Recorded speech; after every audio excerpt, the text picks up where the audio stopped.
mawubindiwe okay right sizama nje bazali lokubuka ukuthi iBhayibheli malithi singakudeleli ini uprofeti alisho uthini yabona sizithola sibambeke exactly lokho kade sikhuzwa iyeke nje qhubeke mina ngenze ukuthi no I'll make my way yabona I'll figure out something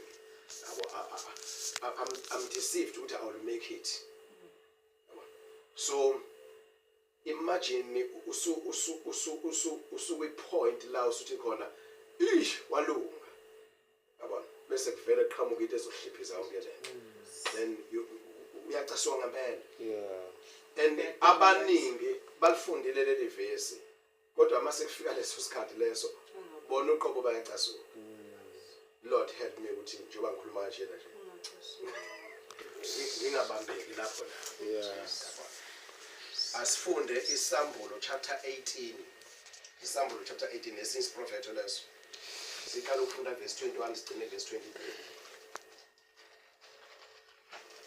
isambulo 18 verse 21 to 23 silalele futhi lesi prophet lesi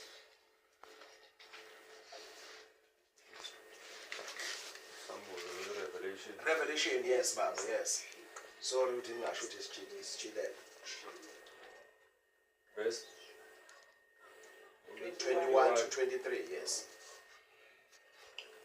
saza isithunywa esithile esinamandla safunqula ilitshe langa lililitshe lokusila ukuba likhulu kwalo laba nga ililitshe lokusila ukuba likhulu kwalo saliphosa elwandle sisithi iyakwenjiwa nje ke ukugadlelwa kwayo iBhabheli umzi omkhulu ingaba saba safunyana ingabi saba safunyana isandi sababethi behadi nesemvumi nesabagwali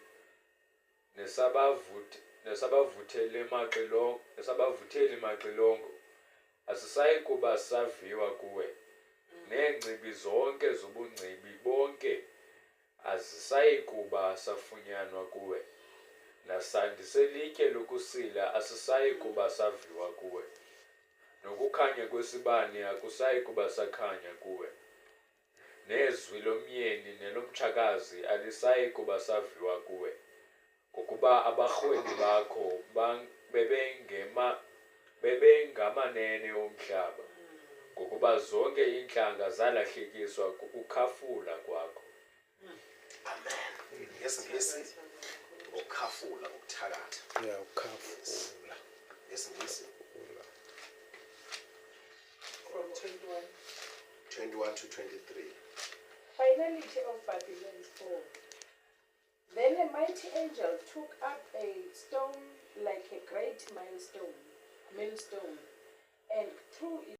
Ama-ideas akhe so that azo spreadwa emhlabeni wonke afundiswe emhlabeni wonke kwaqala lapha na kuGenesis eBhabheli sekwenzeke konke eBhabhelini mawulifunduza nalo yilo futhi okuzogcinwa ngalo then umhlaba wonke is drunk of this deception yeBhabheli ngamanye amazwi iBhabheli is center of the devil's throne to control all the merchants of all the wealth, all the riches, all the prosperity, success, all the entertainment of the world. Yabona kulama verse ma wahlola wacheka with such violence the great city of Babylon will be thrown down, never to be found again. That is prophecy. It has not yet come. Right? It is still in the future. Right? Verse 22, the music of harpists and musicians, flute players and trumpets will never be heard in you again. Lapho kukhulunywa nge-entertainment is industry of all sorts. Yabona ukuthi wherever you go it's music. Yabona and umnandi music. Lana umbhalo usebenzisa i-understanding yohlobo ama-instruments angesikhathi sakhe, but manje they are very very improved ngenxa yokuthuthuka kwe-technology. Yabona manje isikhathi esikusona, right? Iyona iBabylon e-influence the whole world kwi-music industry, whether you call it gospel music or what worldly music, yes. But i-angel lana izoprophesya izothini, the music of harpists and musicians, flute players and trumpeters will never be heard in you again. Then another sentence from the same verse. No workman of any trade, no workman of any trade will ever be found in you again. See, understand that statement? So there will be no business emhlabeni. Kuzisikhala lapho kuzoqedwa khona. Thina senzani thina? Sibhizi, siyayifuna lento okukhulunywa ngayo. Kodwa kuthiwa izokwenziwa njani zonke lezi zinto? Zizoqedwa zonke. And mase kufika leso sikhathi, we will be angry ukuthi, yabona. Ungathi abantu bebhizi kangaka kuyakhiwa bazalana ama-malls, kuyakhiwa ama-bridge, kuyakhiwa amadolobha, kuyakhiwa amalokishi, kuyakhiwa amabhilidi, yabona ama-mansion, kuyakhiwa. But kuzofika isikhathi lapho kuzohlakazwa khona konke kuqedwe. Akuzuba songeselele semnandi bazalana. Yabona. Akuzuba songeselele semnandi. Do not treat prophecies with contempt. Do not despise the prophecies. No workman of any trade will ever be found in you again. Third sentence. The sound of a milestone will never be heard in you again. Verse 23. The light of a lamp will never shine in you again. The light of a lamp will never shine in you again. What does that mean, bazalwane? Lana ukusebenzisa umbane, angithi? Lamp, angithi? Right, thina sinani thina bazalwane? Uzofika isikhathi lokhu kuhlakanipha, yabona? Wani okukhanda, oku-inventa ini umbane will never be seen again. And then you ask yourself, how? Engani bazalwane kuyaba ne-load shedding, angithi? Then kuyaba ne-spare storm. Uwe ini ama-poles. Uphazamiseke ini lokula la uphehla khona yini? Yini lapha? Power station. The power station. La uphuma khona. Kube ne-storm esikhulu uphazamiseke yonke into. Ucishe ugesi for some days. Yabona? Do you think it's difficult to kwenzeka lona? Ingilosi ithunywe la ivele ezulwini. Yabona? Iyaprofeta ukuthi nazi into ezokwenzeka. Lento esigabe ngayo, yabona, njengoba ubona umbane ongaka nje emhlabeni, makuthiwa there'll be no lamp. Wacabanga ikhandlela, candle, ngisho kahle ngithi. Wacabanga ikhandle uthi lwesibani. But look at i-technology isi-advance kanjani njengamanje. But lento esiyibonayo ingqondo yethu ethi no, it is impossible to the fulfillment of this prophet is impossible. But in 1 minute uNkulunkulu can destroy everything. Do not despise the prophecies. The light of a lamp will never shine in you again. Right? The voice of bridegroom and bride will never be heard in you again. Your merchants were the world's great men. Abahwebi bakho, business people. Ibona abantu bebecebisile eBhabhiloni. Kodwa bazoqedwa bonke. Bazalwane, uyabona makuthiwa abantu benza business. It depends what kind of a business umuntu angena kuyona. Kodwa khona lapho asupplywa khona kunama suppliers. Ingelosi prophet ukuthi isupply iBhabhiloni izoqeda yonke into ngayo.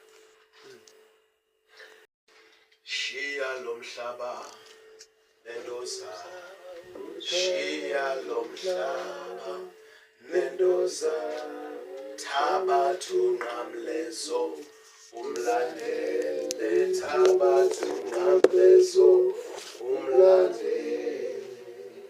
Right, asiqala ukufunda kubani kuverse 3.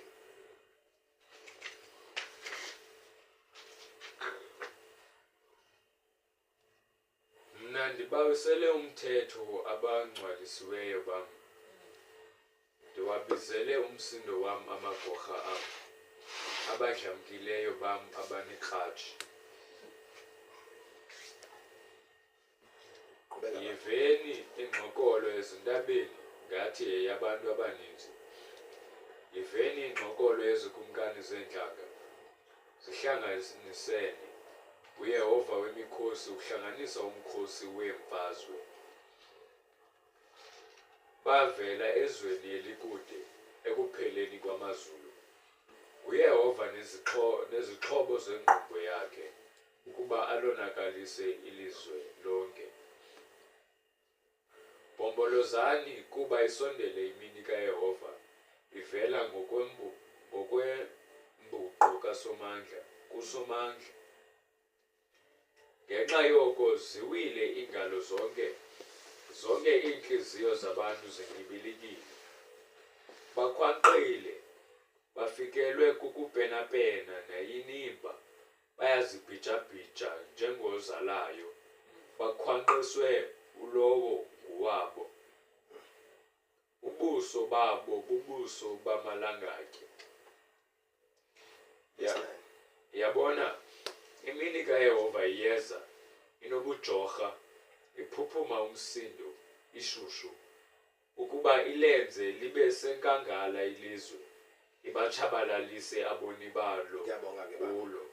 Ngicela ukufunda ngesingisi, verse 9. See, the day of the Lord is coming, a cruel day, with wrath and fierce anger, to make the land desolate and destroy the sinners within it. 10. The stars of heaven and their constellations will not show their light. The rising sun will be darkened, and the moon will not give its light. It will punish the world for its evil, the wicked for their sins. It will put an end to the arrogance of the haughty, and will humble the pride of the ruthless. Is prophet uleso. Labantu abazithwele, abakhukhumele, abazaziyo, kuzofika isikhathi la uNkulunkulu ezo destroy khona. Umuhle hlala kuverse 7. Because of this, all hands will go limp, every man's heart will melt. Uyaqeqeshwa emhlabeni kulungiswa amasosha njengamanje, ukhandwe ibhamu enkulu, o-nuclear bomb, obani, bayaqeqeshwa, bayatrainwa nguthi yabona. Mase kufika isikhathi sikaJehova, bethi bafuna ukuphuma ilanga kuthiwa ngizokhanyisa langa. Ilanga lishona, kufanele lishonele manje ilanga, ngaze liphume inyanga. Kufanele bephume inyanga kuthiwa musukhanyisa inyanga kube mnyama. Bazoqala nje izandla zabo zenze njalo. Sisabe iqhaqhazele, angeke baphathe naphameza bathi bafuna ukuyiphatha. Isikhathi sikabani sikaNkulunkulu sesifisisiwe. Ithuba elihle lelibazalwane ukuthi senze uxolo noThixo. Isikhathi sisenjani? Sisekhona. Ithuba elihle leli ukuthi sishare kubantu bakaNkulunkulu. Akekho umuntu ojabula mase kufike lesikhathi bazalwane, even ezulwini kube nobuhlungu. Uma sesuka uNkulunkulu sebeza intuthelo yakhe. Kodwa nje manje uNkulunkulu usabekezela. Umbona umzali alokho ekhoze ingane ukuthi mntanami angithande leyenzayo. Yabona, angithande leyenzayo. Uma wamajwela ukuthi izogcwala ibhodlela. Lawa mazima lokho ekukhuza impela ungalaleli ekukhuza impela lezi. Ibhodlela linjani njalo? Kufika lapho lezi khona. Legcwala. Hayi bese kususa lokho. Yabona. Uyasithanda ubaba wethu sezulwini. Lokho esikhuza nje, lokho esikhuza. Kodwa masiqhubeka singalaleli. Siyenza lesikhathi sanibazalwane. Sonaka.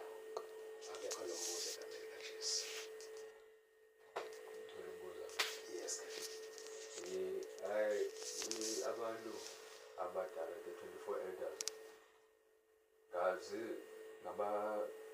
abasebenzi bakaThixo aba sibabona apha eBhayibhileni, mhlawumbi u-Eliya, oMoses, okanye ngabanye nje abantu entirely who are just from heaven themselves.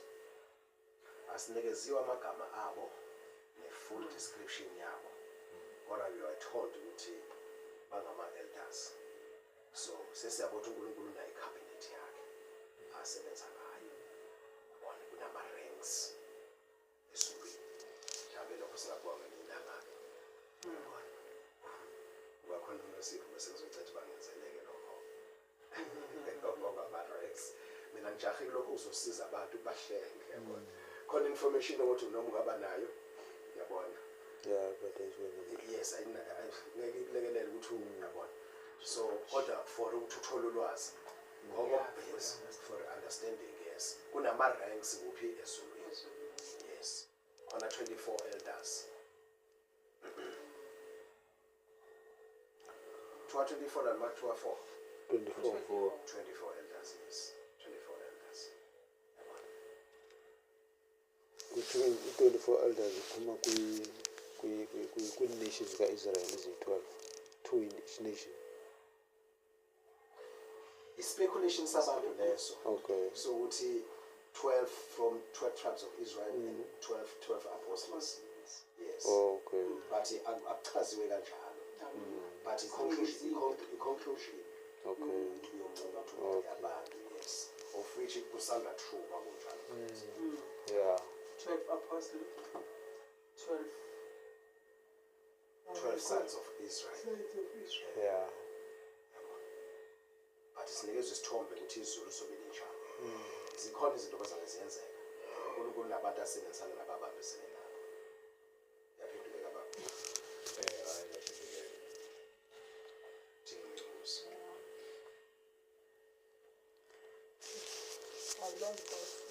Amen.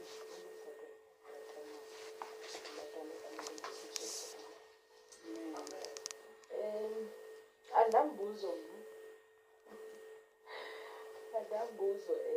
ndicacele ngalo izwi likaThixo li-clear. Sobala. Amen. Li-clear. But I don't know uba ndingayibeka kanjani. Apha entliziyweni yam ndiyafuna ndiloko oko ndimquestion uThixo uba Thixo, what steps should I take from now every day? And I believe ke ekuthetheni kukaNkulunkulu kwi-conviction yakhe. I trust uThixo ukuthi he will come up and tell me specifically ukuthi now do this. Amen. Amen. Now do this because I depend, I rely on him. Ubomi bam nje bonke buxhomekeke kuye. So I don't want like kwenzeke into ebekhe yavela kwi-vision yam last year. Was it last year, son? I think besininzi kakhulu i-vision andiyazi ndithethe ngani yini. Yeah, what's i-vision lesizoyiqosa? like I was praying enhliziyweni yami ndimnxusile uNkulunkulu ukuthi bawo, show me what is it, what my husband has taken this step. Then was it last year? Yes. Uthathe esi step decide enhliziyweni yakhe to take this step. Father, what about me? What is it that I should do? Tell me. uNkulunkulu ke wavela nje clearly to me. Amen. So as ban ukufunda izwi tata uyicacisa ndithi kuThixo, say something to me because I don't want ukuthi sendihambile phambi ndijike ndixelise nyhani ke umkalothi ndiphinde ndijonge emva. I don't want that. Ndifuna ukuthi xa ndithathe isinqumo ndibe ndisithathile ke going forward. I don't want to look back. I don't want that. I don't want that, and I don't want to regret the decision endiyithathile. I don't want that. Yabo. So yeah, ndinaloo nto ke now anayo question anayo question, but ndinaloo nto I have that kind of prayer enhliziyweni yami ukuthi uNkulunkulu now. Yeah. Yes. Siyabonga ma. Tholakala lutho. Then lokho kuconfirmeka sihlehleni ke kuye chapter 18 bazalwane. Sifunde uverse bani uverse 9.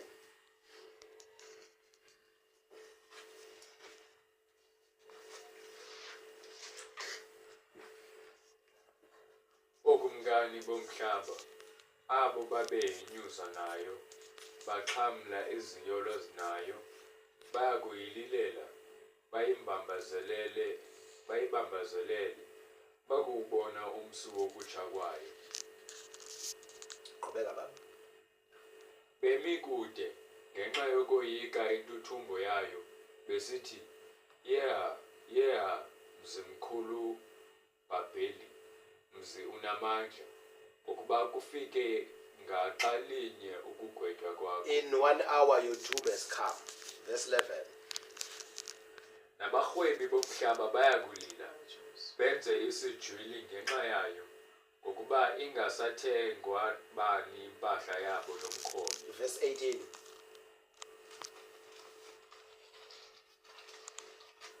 No, verse 17 baba. Bonke abaqhubi imikhombe nayo yonke indibandiba esezinqanaweni nomateloshe nabo bonke abasebenza elwandle bema kude bamana bedanduluka bakubona umsu wokutsha kwayo. Yabonga. In 1 hour such great wealth has been brought to ruin. Every sea captain and all who travel by ship, the sailors and all who earn their living from the sea will stand far off. When they see the smoke of her burning, they will exclaim, was there ever a city like this great city? They will throw dust on their heads, and with weeping and mourning cry out, woe, woe, O great city, where all who had ships on the sea became rich through her wealth. In 1 hour she has been brought to ruin. Bazalwane, uNkulunkulu ngokuchaza kweBhayibheli, just 1 hour yonke into will be destroyed. Sizo-order kuphi? Iy'tolo zethu manje they are running empty. Amabhizinisi ethu they are stuck. Sebeyasaba futhi manje they are terrified lapha lamafuthi siqala ufunda khona verse 9. They will be terrified. Bemile standing far away. Belikhalela leli Babylon. Isifikile inkosi yamakhosi. Usefikile umdala kunezinsuku. Bazalwane. Izinto lezi ezisazokwenzeka. Ngakube siyayikholelwa lento. Uma siyikholelwa izokwenzeka, what action are we taking? Yini esiyenzayo? Nikhona bangcwele. Amen. Right. Ake sifunde chapter 11 isambulo. Chapter 11 isambulo chapter 11. Singadeleli uprofeta. Singadeleli uprofeta.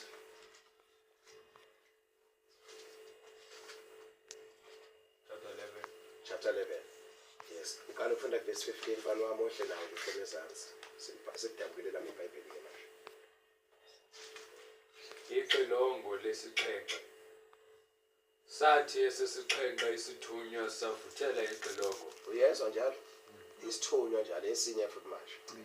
And siqhamuka ngenye indlela sithunywe ngayo sizobetha ini manje icilongo. Ulethwa ama messages on earth.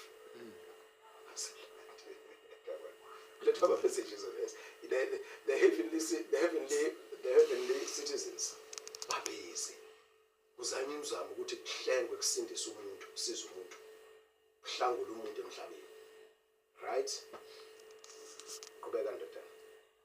Kwabakho amazwi amakhulu emazulwini esithi izikumkani zehlabathi zithe zaba zezinkosi yethu nezikaKristu wayo. Wayeya kuba ngukumkani kuse emaphakadeni yasemaphakadeni. Mina angifuni ukuza kumkani bukabani bukaYesu bukaKristu. Kodwa kufika ngebhizi nomkani bani bomhlaba. Nengcebo yani yakhona. Kodwa kuzofika isikhathi lapho ubukumkani basemhlabeni buzothathwa bonke bubusele kubani uYesu. Bese uYesu eba yini inkosi nokhuzana kuze bephakathi. Yabona. So what is the use manje? Ukuthi ngibambelele lana ekubeni bekusho kahle ukuthi kusisikhathi. Yabona. Laba abantu sibabona bephofu emhlabeni basazophuca nawo manje. Manje besisho njalo. It deliver a message and the Bible passes say, boy, do we believe that? Do we take that? Qhubeka baba. Aza amadoda amakhulu angama-40 ahleli phambi koThixo phezu kweetrone zawo awangobuso bawo aqubuda kuye uThixo esithi siyabulela kuwe Nkosi Thixo Somandla wena ukhoyo wawukho uzayo kuba owathabathile amandla akho amakhulu abangokumkani. Mana i-confirmation ukuthi lento eshiwoyo iyiqiniso. 24 elders ama-elders ezulwini yabona bawa phansi badumisa uNkulunkulu ukuthi sesifikile isikhathi sakho. Njengamanje uNkulunkulu usathule bazalwane. Yabona ubonakala nento wabashumela mabeshumela azathi ayikho into beshula kuyadlala nabayibambile bagcina sebeyidedela futhi ayikho lento yabona but sithola la i-confirmation ukuthi izokwenzeka buka ukuthi uma ngabe isiyenzeka is prophet ujalesi ukuthi masiyenzeka u-reaction wesizwe zomhlaba. Okay, funda ku verse 16. No, verse 17 baba. Verse 18. Siqale verse 17. 17 yes. 18 the nations. Iintlanga zaqumba yeza inqumbo yakho leza nexesha labo. Inhlanga zenze njani? Zaqumba. Zabanani? Thina sithi ukuthukuthela thina zacasuka zadinwa. Yabona? And qhubeka Yeza inqumbo yakho. Yeza into ukuthelo yakho. Yabona? uNkulunkulu usazobhodla. Yabona? I'm guilty bazalwane sometimes uma ngabe kungekho engikwenzayo to warn people. I need to do something. Yabona? Because isikhathi sizayo is not easy. It's not nice bazalwane. Angeke ujatshulise ukuthi mina uJesu ngihlengile ngisindile. Khona kodwa abangahlengwanga ngenda ngisho lutho kubona. Bekufanele njengabazalwane abethuwa siyashumayela tirelessly. Day and night siphuma ama shift. And yamanje ne social media manje befuneka sithumele imiyalezo. La uJesu, nanku umbuso waNkulunkulu. But akulula ukuthi sikwenze lokho because ingcebe yaleli izinjani bazalwane. Sibambe. Isikhohlisile lesinyanisile. Azikho ithelo zothando zokukhalela abantu bakabani bakaNkulunkulu. Mina ngesikholwa lesi prophet bazalwane. And uma ngabe into ikholelwa you stand up and do something. Yabo.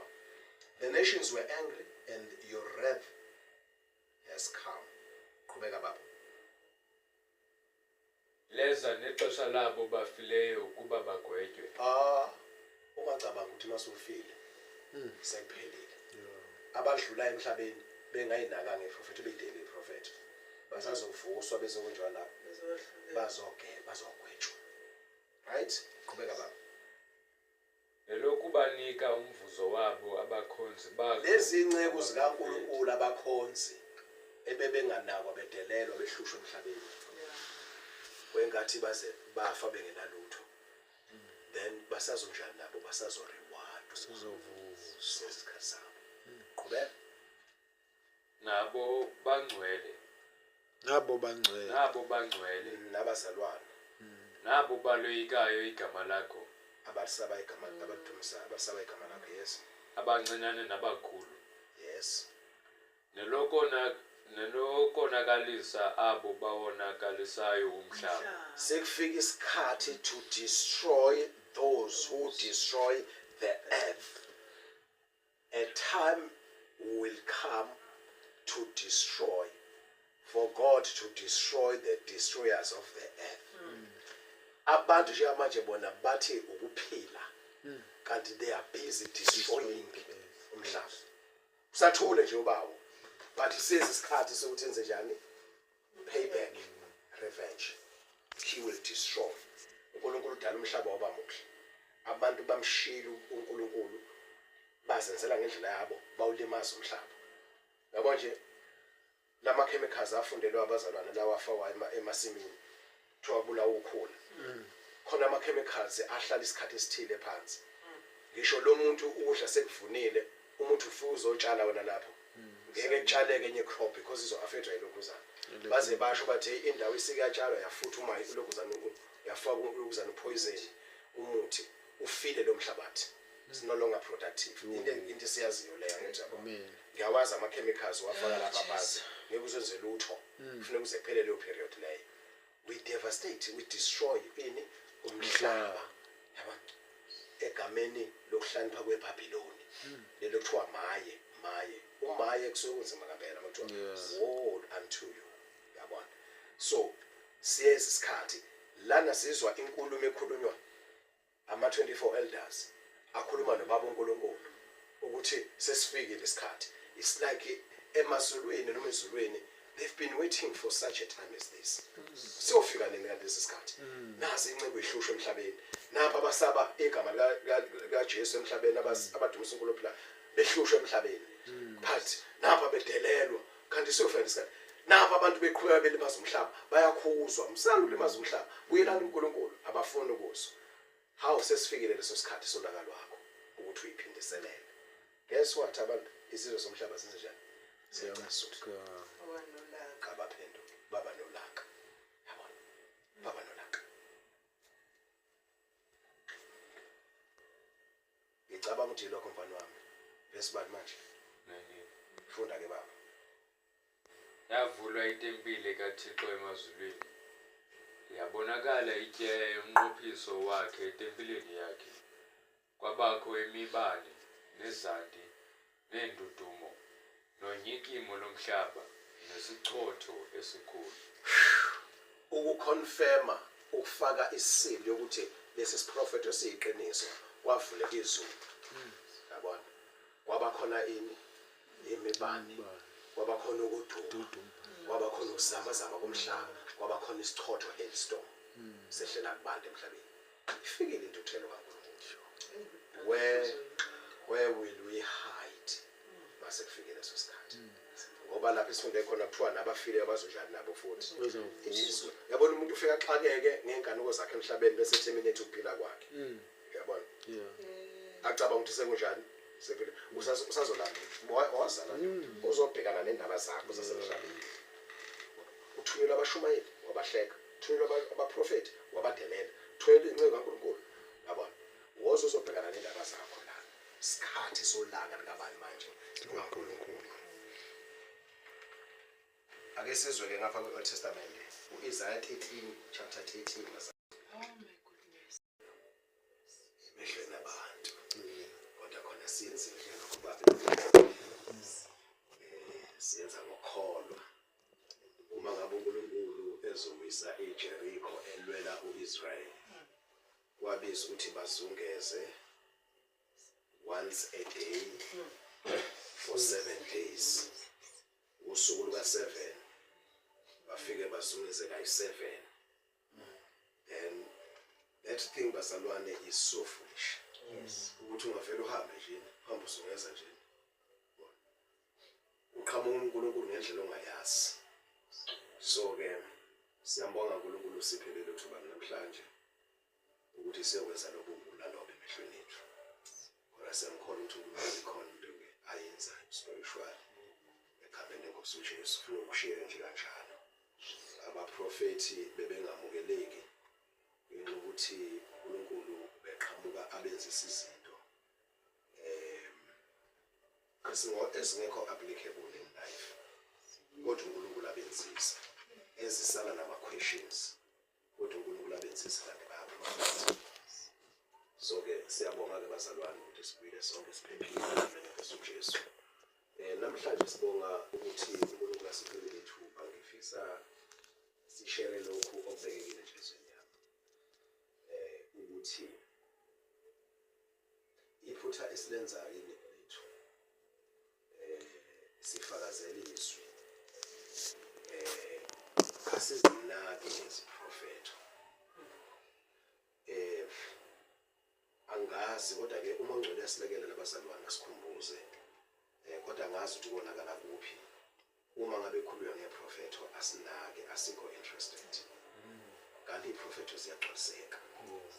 So ke ngifisa namhlanje sibuye kafushane ngazoma ngizosiqeda leso sifundo.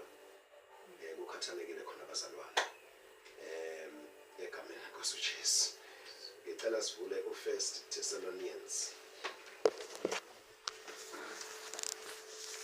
Odlula izulu lomhlaba oncibileke izindaba ngibhakela akayukwesaba omethemba uJesu.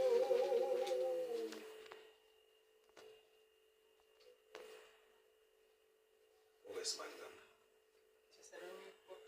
Yes. Verse 20. Verse 20. First Thessalonians chapter 5. Chapter 5. First Thessalonians chapter 5 is 20.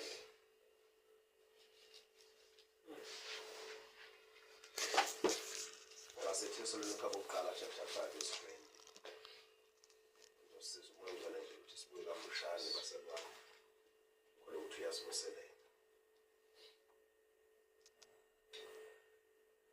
Iziprofeto musani ukuzenza into engento.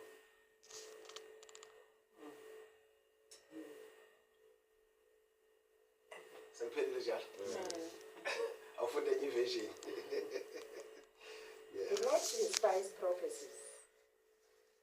Shall I answer? Do not despise prophecies. Do not despise Prophecies. the prophecies. Awufunda isiXhosa?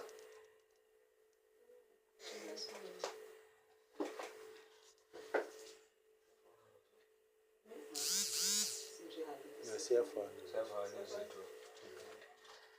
Siyafana? Yeah, siyona. Hayi senje S. Esisilapho. Silo siphi isipoyilana isiXhosa sakho? Yitsho kaloku. Siyazi. Oh. Siso esisilindileyo isiXhosa sakho siso sodwa musisiphuwe sehlukile. Ezinye ziyafana zona. Yeah. Esinye isingisi sithini? Do not treat prophecies with contempt. Yeah, I love that English. Do not treat prophecies with contempt. Uyaphuza la umzalwane. Umphosoli Paul ebhalela abazali baseThessalonika. Because iningi lethu nami ngifaka phakathi siyayenza le mistake. Uma ngabe prophet okuthiwa kuzokwenza into ethile. I don't know ukuthi ingqondo yethu yenzekani. Kodwa ngisibukela kubi. Yeah. Abanye bethu bazibaphimisele bethi ayisona izenzeke lonto. Bayiphikise iprofesi. Mhlambe ngeke ngayibuza ukuthi ezinye iprofeto uma ngabe uNkulunkulu ekhuluma ngazo ezizothinta izizwe zomhlaba namakhosi omhlaba. Yebo vele njalo izizwe zomhlaba sithukuthela zimthukuthelele uNkulunkulu. Sizowabheka amavesi akhuluma ngalokho. Ngeke ngibuza ukuthi why zimthukuthelele uNkulunkulu. Kanti ubekhulumile wawonisha isikhathi singakafiki. Kodwa njalo ma ubonakala isikhathi sokufezeka kwesiprofeto sesifika. Umoya kaNkulunkulu ekhuluma ngezinceku zakhe. Ubaveza abantu abayizizwe emhlabeni noma abantu nje emhlabeni bekuthukuthelela ukufezeka kwento uNkulunkulu kade ishilo. Siyazi bazalwane ukuthi kubantu emhlabeni uma ngabe umuntu enza into embi isijeziso sikhona. Uma ngabe senza into uNkulunkulu engamthokozisi isijeziso siyoba khona. Lento mabuzo uzoyibheka ngenyama mhlambe namje iba nakho ukuthi ngabe nasi isiqi kangako umuntu uyabuka nje ukuthi Cape Town nje uyabuka ukuthi iyabantu abangaka amadoda kodwa kusazofika isikhathi sokubhujiswa kwayo yonke into. Uyathola ukuthi into ethukuthelisa abantu amaphupho abanawo nisho bazana bangezwe isizulu sami nisho bangasizwa ukuthela kuku banomsindo caphuka ngesingisi to be angry. Into eyenza ukuthi abantu izizwe zibe angry with God ukuthi uNkulunkulu ufika ngesikhathi lapho izinto zabo beyibona ziphumelela ziba nesasasa inesasasa ziqhakaza they see their dreams come true. Yabona. Now all of a sudden sekufika uNkulunkulu nolaka lwakhe. Yabona. Just imagine umuntu akuphazamise la usujabula khona ukuthi into zami ziyahleleka. Afika ngaleso sikhathi. Abe seshintsha yonke iprogram hlaphazeke yonke into. Umuntu ubuyela kumuntu engqondweni umuntu encane. Nami ngekwenze lokho. Yabona ugcina usulingeke ukukhuluma amazwi. You are tempted to speak out the words which this is not fair. Yabona. After all the hard work, after all the struggle, after all the effort. But warning years back, many years ago, kaphelani 1 or 2 or 3 ningenzi kanjeni. Thina senzani thina? Sidazi inkani siyaqhubeka. No musana ukuhamba lendlela. Thina sisijabule. Lokho esikhuza ukusikwenza ngenkani. Yabona. Now because we do not believe what has been said. Bese siyathuthela, we become angry. Yabona. Uma ngabe sesibona sethu ake lokho ebesikusho ukuthi musana ukuqhubeka nenza lokho ngoba kuzokwenzeka 1 or 2 or 3. Anikholwanga animukelanga niphendukanga. Sekuyisikhathi ukwenzeke ke manje anivumanga. So isikhathi ukwenzeke ke manje. Bese kugcwala ini kubantu. Ulaka noxasuku. But the sad part of the story uthukuthelela uNkulunkulu. Uzombamba uzomthola phi? Where will you find him? Yaba. Kungcono uxabana nomuntu because uNkulunkulu intervene azonilamula. Asho njalo uDavid. Kungcono uxabana noSathane because uNkulunkulu sengaba phakathi nendawo azokulwela. But who can fight for you if you are fighting against God? If you contend with God, ubani ongeza azomlamulela? Ngoba uNkulunkulu uthumelile indodana yakhe uJesu Kristu ukuthi azosilamulela abe immediator phakathi kwethu uNkulunkulu basixabene noNkulunkulu ngenxa yesono. But we did not receive Jesus Christ. Yes, we received Jesus Christ, but we do not obey him. Now, yini ke sele manje? Yini ezokwenzeka manje? Ukuthula kaNkulunkulu ezinhlanga basalwane ufike. Asifunde uMatthew 13 verse 22. Esinye isiprofethi leso Jesu.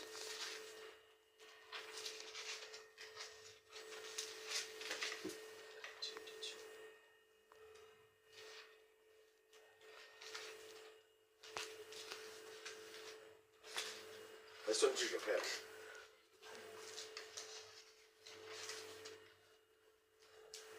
Lowo ke uhlwayele emithaneni enameva ngulo ulivayo ilizwi lithi ke ixhala leli phakade nokulukuhla kobutyebi kuliminxe ilizwi lisuke lingabi nasiqhamo Kuliminxe Kwelezi njani kelibinyanisa. Minyanisa ya. Okay. This is cause. Oh, take you before. Asifundise ngesimanga. But he who received seed on the good ground is he who hears the word and understands it, who indeed bears fruit and No. produces. 22 phela. Verse 22. Oh, okay. Yeah, ngicela ungifunda 22 phela. 22. Yes. Okay. Now he who received seed among the thorns is he who hears the word and the cares of this world, and the deceitfulness of riches choke the work, and he becomes unfruitful. There is this kind of people. They gladly receive the word of God. Okay? They receive the word of God with gladness. But ngithanda le version ithi the deceitfulness of riches of wealth choke the word and become unfruitful. Underline igama ethini deceitfulness of riches choke the word. uJesu lana ushumela umbuso kodwa ngesikhathi ekhuluma lo mbuso ushumayelayo noma umemezelayo bungakasabalali ukuthi ugcwale indawo zonke. Ukhuluma prophetically ukuthi when the word is spoken, these are the kinds of people aba receive izwi. Usenze parable.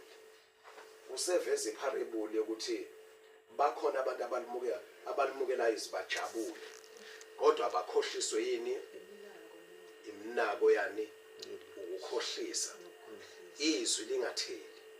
Siyobheka ngesinye isikhathi ngelinye ilanga ukuthi ukungatheli kwizwi kunayiphi umphumela, kunayiphi result, kunayiphi consequence ukungatheli kwezwi ubhaliwe lana. Yabona? For example, umuntu mayitshala isihlahla umuntu mayitshala umuthi wamafruit, uma ungatheli ulokhu ufaka umanyolo, ulokhu ufaka umquba, ubona iminyaka iqhubeka utheli ugcina wenze njani?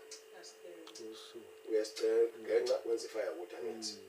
So lapha uJohn 15 uthi uJesu ngingimfune ngibona wona kodwa igatsha malingatheli liyasuswa liphoswe kuphi emlilweni. Kunama result angemahle egcineni. Uyabona? La uJesu lesikhathi ekhuluma lamazwi babe ngakaboni ukuthi yini ezayo. A prophet ukuthi lizoshunyela izwi. But iproblem ezoba khona abantu abazolumukela ngokuthokoza izwi lenkosi. Kodwa bese beshawa ukukhohliswa yini bazalwane? Incebo. Uyabona? Right? Singakudeleli ukuyini bazalwane uprofeti. Do not despise the prophecies.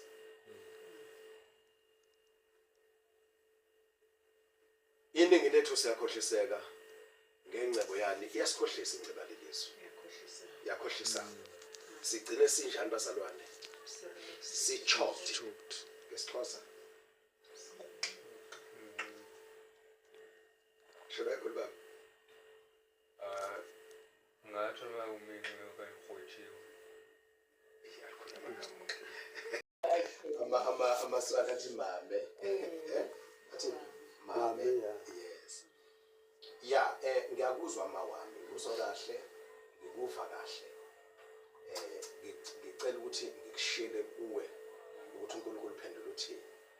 Kodwa mhlambe ngendobeko nje ngicela ukuveza lolu hlangothi.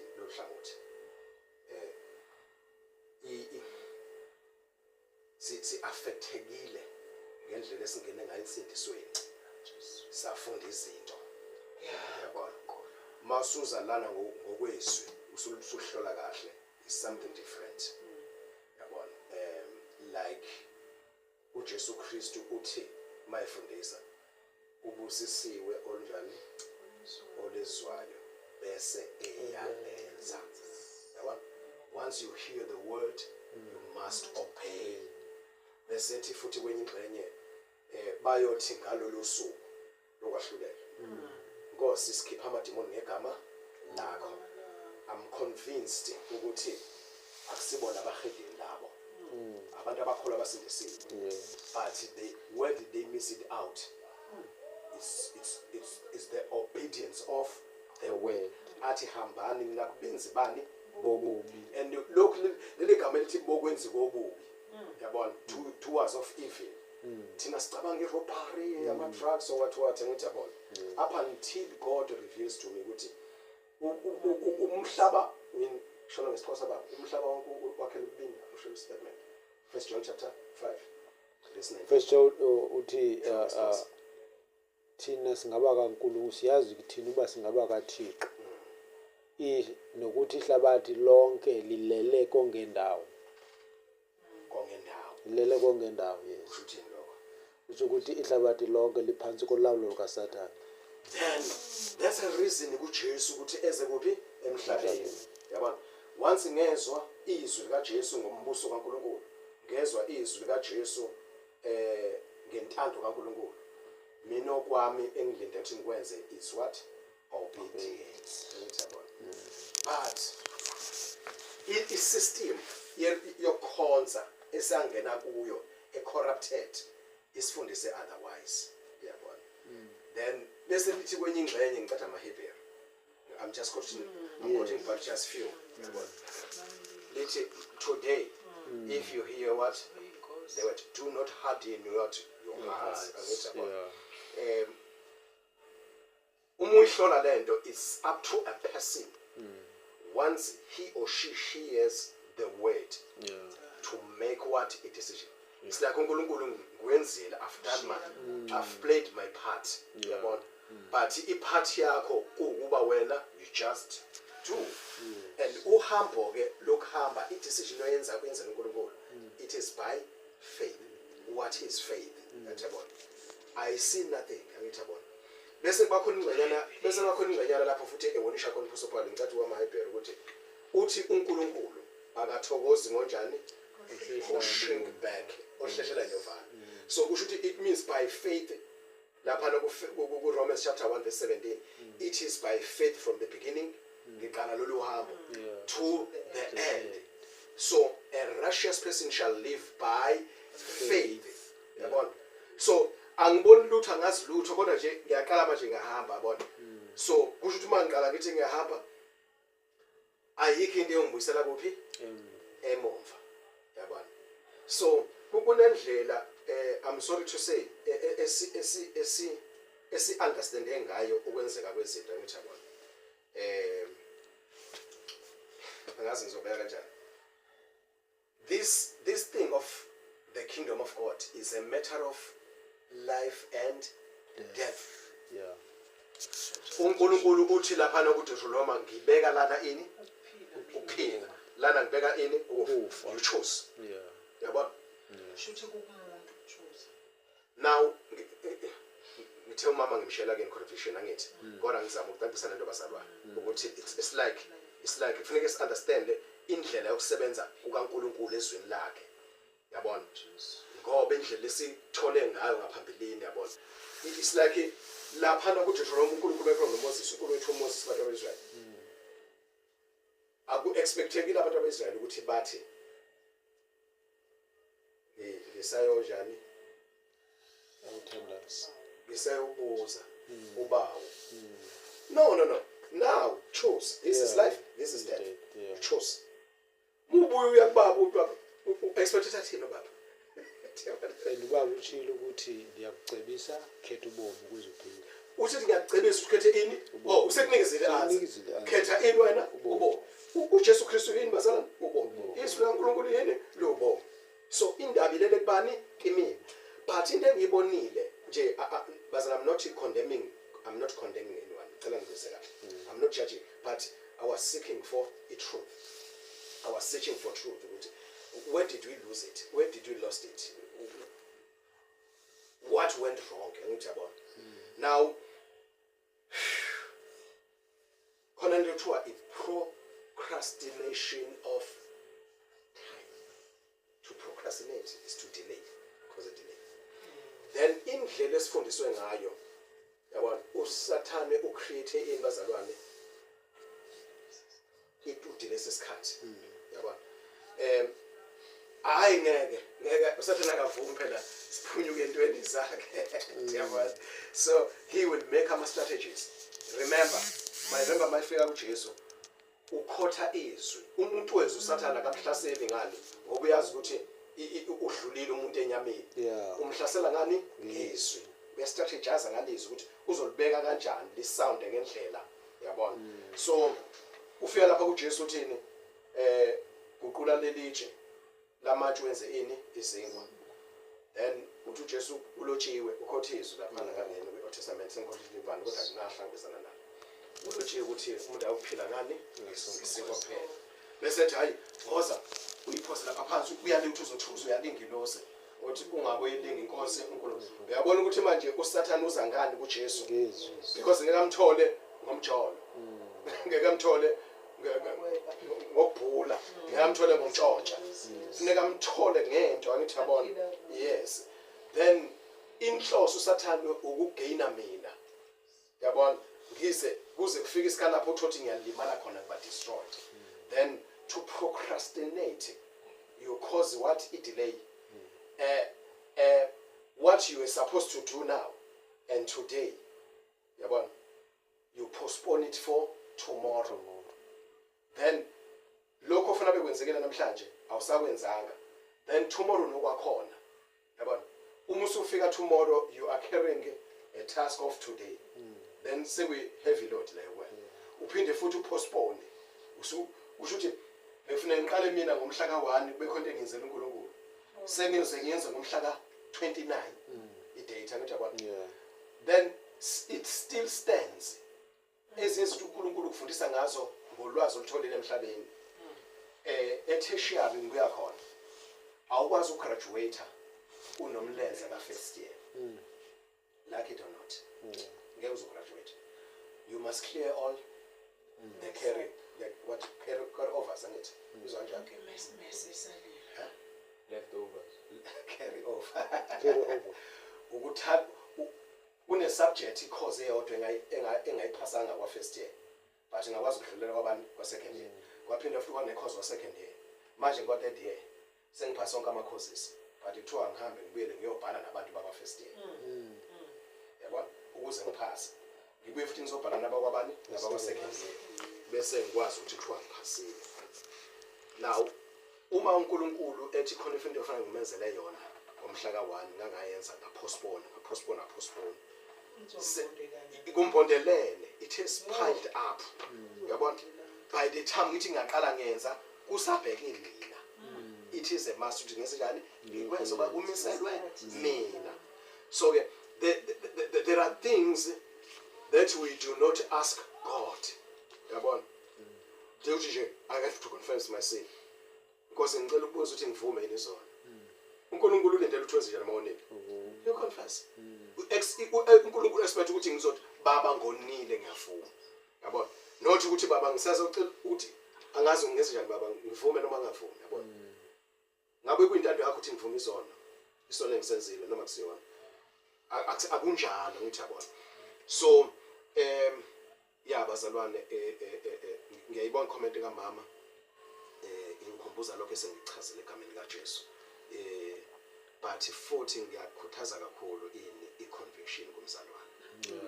yabona ngihlangabezana nesimo umama lesasishoyo ngaphambilini iblame ngibeke kimi ngoLunkulu what am I supposed to do ukuthi lambuleke ngokuphelele izwi lidale i-conviction kumzalwane yabona ngoba ukudilesa komzalwane akulimala uNkulunkulu ubani olimalayo umzalwane nabantu bese kulimala nabantu futhi yabona uNkulunkulu abaqhomelele kuye yabona nami ngiyayibeka ke inkosi ngabe angithandazanga ukwanele ngizela ngikudla inkosi ikuphi engenzanga kahle khona yabona well wesisikhathi uMngcwele aduduza ke emene ethile ekhathini ethile ya kodwa ke nje khona iconcern ikhona bazana njengoba ngisho namanje ukuthi ukusuka la kwami ngeCape Town namhlanje baningi abantu engibabonile nendawo ey'bonile inhliziyo yami iyakhala ukuthi kodwa Nkosi siyofika kanjani laba bantu. I came into a point whereby ngithi Nkosi uma ungenza into angazi noma ingabe ibizwa angazi uma idrama noma yini engavela inyakazise bonke abantu bathuse bonke abantu yabona at least ngeke ngizwe ubuhlungu ukuthi kwenzeka idrama nani ngiyojatshela ukuthi umyalezo ufikile kubani but angifuni ukwenza ngenyama ya because uma ubuka abazalwane abantu baningi emhlabeni iSouth Africa nje yodwa abantu baningi mangaqala ngithi ngiyashumela eCape Town ngafika kuphi yabona angize ngifike ndawo sekuthi Nkosi awenze imiracle ethile into ezokwenza ukuthi ushake uyakwazi uRamaphosa ukukhuluma uRamaphosa mayengakhuluma nje manje athi ayikho isalary ezotholwa ayikho pension in pension ikama grants azotholwa yabona eSouth Africa for 5 months uyabona manje khephala lozilelo akekho umuntu ozohola usebenza bonke izofuna amasalary yonke into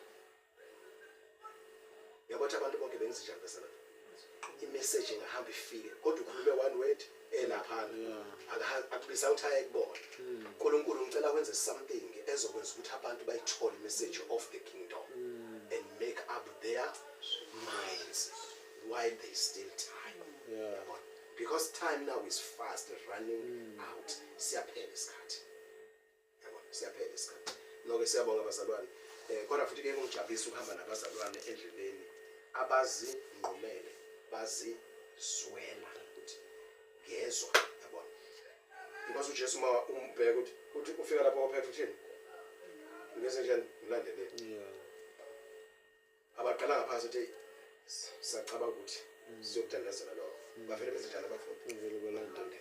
uma umuntu ethanda ukuzemva kwami makanjani i-solution is there yabona am I willing to follow Jesus Christ? Do I love impilo yakuphila phakathi? Do I love the kingdom of God? Yes, I love it. Then it is a follow me. Yabona? And deny yourself. Yabona? I-permissive will ke la ingena khona ke i-permissive will. Inkosi benginama plans benginenhlelo kunabantu engixhumelele kubo and mase ngivele nje ngishiya nje kanjalo njengopetro mhlambe it won't be convenient. Kufanele ngiyonotify abantu abathile ngisho ukuthi nokuthi inempilo esinqo ngi-arrange kahle izinto Nkosi ngicela unginikeze that permissive will that lesikhathi ngilungise ngiyacela ngiyavuma yonke into right ngiyavuma Nkosi akekho ngimvalela ke first